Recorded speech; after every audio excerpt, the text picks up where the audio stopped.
Hey everyone, welcome back to Endless Money Pits. This is my 2016 Honda CBR500R, and today I'll show you how to inspect and adjust the chain. The procedure should be the same for all 500R, 500F, and 500X models made from 2013 to 2018, and I'll show you what's different on the newer bikes. Honda recommends inspecting the chain slack every time you lube it and adjusting it when necessary. I can usually ride a few thousand miles before needing to adjust the chain, but it's important to check regularly. If the chain has too much slack, it will rub on the frame and bad things will happen. Without enough slack, the chain won't be able to compensate for movement of the rear suspension, and bad things will happen. The procedure is simple, but must be done correctly. And as a safety precaution, never work on the drive chain with the engine running. Here are the tools that I used for this job.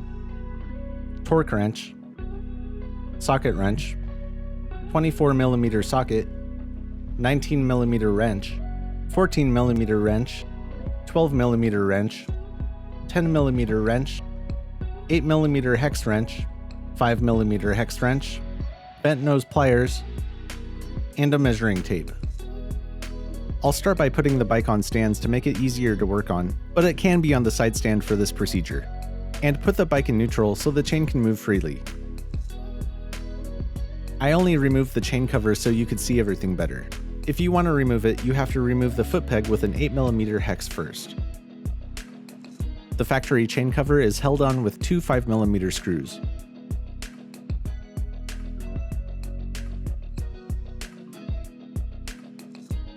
We'll start off by taking a quick look at the chain, checking for binding links. Binding links can cause tight spots in the chain and usually indicate that dirt has gotten inside the sealed portion of the link, in which case the chain and sprockets would need to be replaced. Always replace the chain and sprockets as a set, or things will wear out much faster. You might have noticed that my chain has a removable master link, which is not recommended on bikes 500cc and up because the link could come apart at high speeds. I installed the chain before I knew this, so it's something I'll need to take care of. Now we'll measure the current amount of slack in the lower portion of the chain halfway between the front and rear sprockets. The camera angle makes things look a little different, but from my perspective, the bottom of the chain is moving between the 1 inch mark and the 2 3/4 inch mark for a total movement of 1.75 inches. The amount of movement should be between 1.4 and 1.8 inches, so this is the perfect time to adjust it. To do that, we'll need to slightly loosen the rear axle using a 19mm wrench and a 24mm socket. This part's the same for newer bikes, but starting in 2019, the adjusters changed to this design using a 12mm lock nut securing a 10mm adjustment screw. With this design, you need to loosen the lock nuts, then back out the adjustment screws an equal number of turns to force the rear wheel back, which in turn tightens the chain. On older bikes like mine, you'll need to loosen the lock nuts on the adjusters using 14mm and 12mm wrenches, then tighten the adjustment nuts an equal number of turns to pull the rear wheel back, which in turn tightens the chain. The adjusters usually don't need more than one full turn, but it will probably take more than one attempt to get it just right.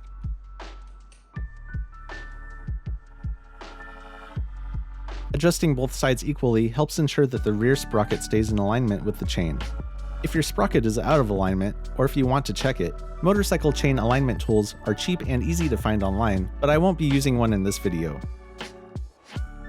If you loosen the axle too much, it will tend to slide back on its own, so make sure it's all the way forward before you recheck the chain slack. It took me a few tries, but I got the slack down to 1.5 inches. When you're happy with the chain slack, torque the axle to 65 foot-pounds.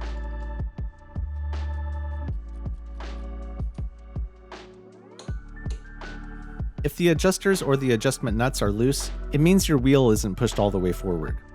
You would need to loosen the axle and fix that before moving on. If everything looks good, hold the adjustment nuts in place while you tighten the lock nuts. They should be torqued to 15 foot-pounds, but I just did it by feeling this time.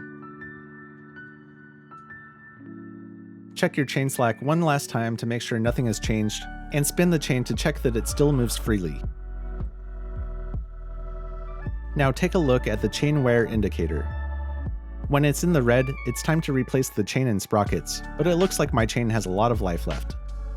Next, we'll inspect the sprockets, which requires removing the front sprocket cover. To remove the front sprocket cover, we'll have to disconnect the shifter linkage first. Use a paint marker to mark the orientation of the linkage before disconnecting it with a 10mm wrench.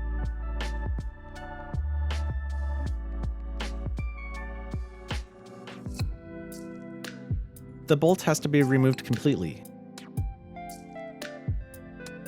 Move it out of the way and use a set of bent nose pliers to squeeze and push this plastic band clip through from behind. A 5mm hex will remove the 2 screws.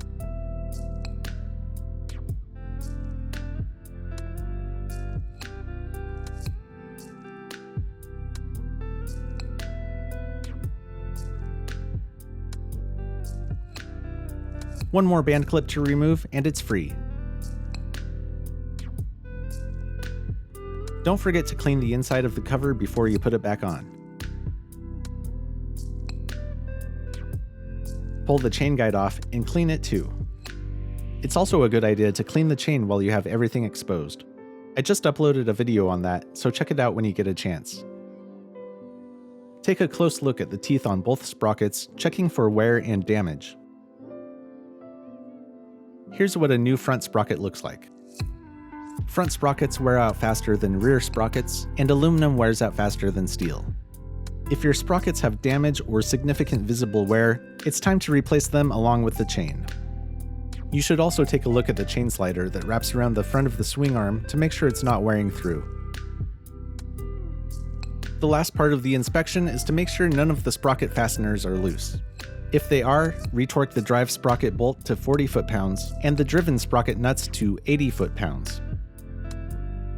When installing the front sprocket cover, position the metal chain guide with this point on the bottom. Reconnect the upper band clip and hold the sprocket cover in position while you install the 2 5mm screws.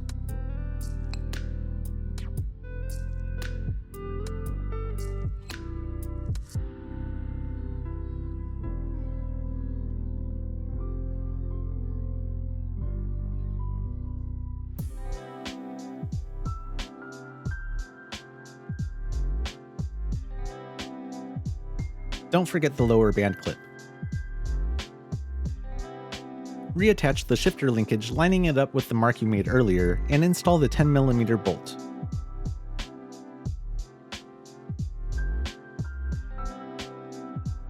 If you remove the chain cover, reinstall it with a 5mm hex.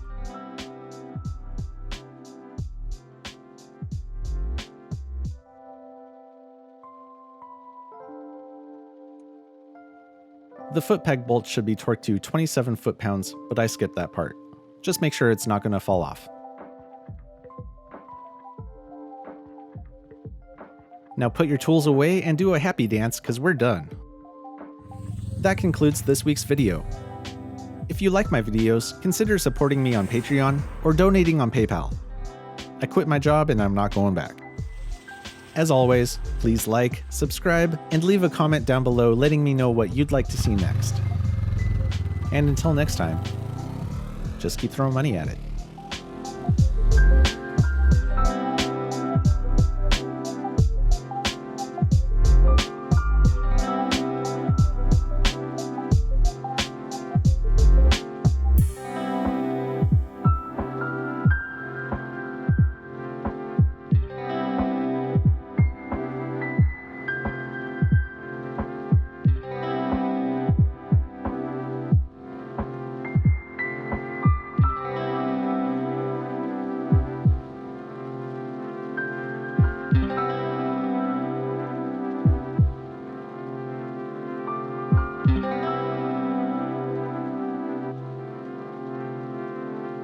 Thank you.